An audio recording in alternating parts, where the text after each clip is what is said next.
Vanilla खाना BCS में की थी और वहीं ये केस चला था। उसके बाद कोविड वगैरह आया तो ये जो है हमारा तकरीबन 1 साल चलता रहा कोर्ट में केस। फिर क्योंकि उसकी वाइफ ने जैसे कि मेरे पास रिक्वेस्ट वगैरह की थी तो मैंने विड्रॉ किया। हाँ, फिर विड्रॉ भी नहीं किया। मतलब मैंने बोला कि ठीक है, मतलब इन्होंने मेरे से सिंपली वही लिखवाया कि ठीक है मिसअंडरस्टैंडिंग, जिस तरह के एक्सक्यूजेस लगते हैं कि भाई ऐसा हुआ और वो हुआ, तो वो वहाँ क्लोज अप हो गया हाई कोर्ट में जाकर के।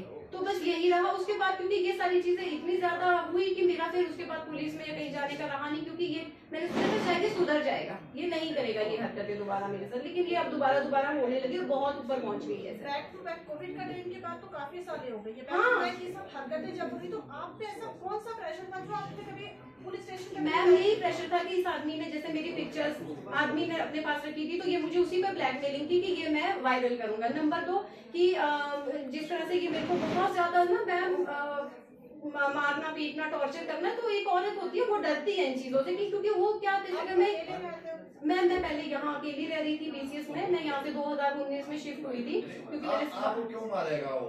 सर इसी बातों की नहीं कि मैं किसी से मीटिंग करके, जैसे अभी मैं मंत्री जी के पास गई थी किसी विषय को लेकर, तो इन्होंने मेरे को उस दौरान टॉर्चर किया कि आप कैसे चले गए, वो आदमी ऐसा है वैसा है करके। मैम मेरे 2 बच्चे। सिक्योरिटी है? नहीं, सिक्योरिटी में मैम यहाँ मैं जब थी तो मैं यहाँ अकेली थी। उस वक्त मेरे बच्चे नाहन में थे, पति भी नाहन में थे। अभी मैं वहाँ शिफ्ट होगी, अभी तो हम वहाँ पे फैमिली कंप्लीट रह रहे हैं और अब मैं वहीं पर ही रहती हूँ। तो इसलिए मुझ पर अब ज्यादा टॉर्चर हो रहा है क्योंकि मैं आ नहीं सकती और ये मुझे फिर वही ब्लैकमेलिंग करके बुलाता है कि मैं ये कर दूंगा। अभी इसने वो किया भी कि इसने अपनी वाइफ को वो पिक्चर दी, उसने वहां से आगे वायरल करी और मेरे पास भी वो पहुंच गई। तब मुझे ये स्टेप उठाना पड़ा कि अगर इस तरह से वो मुझे इस तरह से बदनाम कर ही दिया है तो फिर मेरे को बोलना मेरा फर्ज बनता है, अपने लिए आवाज उठाना फर्ज बनता है। क्योंकि आज भी मैंने आवाज नहीं उठाई अगर, तो फिर मैं शायद यहाँ बैठूं, मिलूंगी नहीं आपको इस दुनिया में, क्योंकि जिस तरह वो साइकिक है, वो प्रॉब्लम उसको है, क्योंकि वो मुझे कोई बर्दाश्त नहीं करता। अगर इस वक्त मुझे उसको पता हो कि मैं यहाँ हूँ तो यहाँ खड़ा होगा, वो मुझे इतना डर है उसका कि वो मैं जहाँ जाती हूँ मुझे पता है कि वो मेरे पीछे ही है, या वो मेरे पीछे अपने लड़के अपने आदमी भेजेगा। मेरा यहाँ पे एएमसी का काम होता था तो डिपार्टमेंट में ही जो भेज देता था मेरे पीछे, अगर उसका फोन नहीं उठाती थी।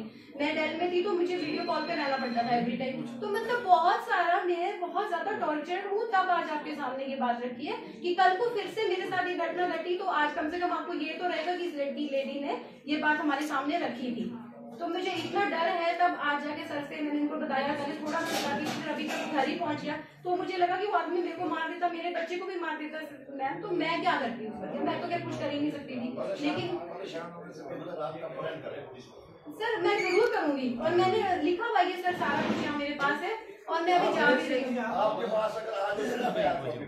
हाँ जी, कंप्लेंट भी होती है ना आपके पास, तो तब भी कोई खबर बनती है। अब कंप्लेंट है नहीं आपके पास?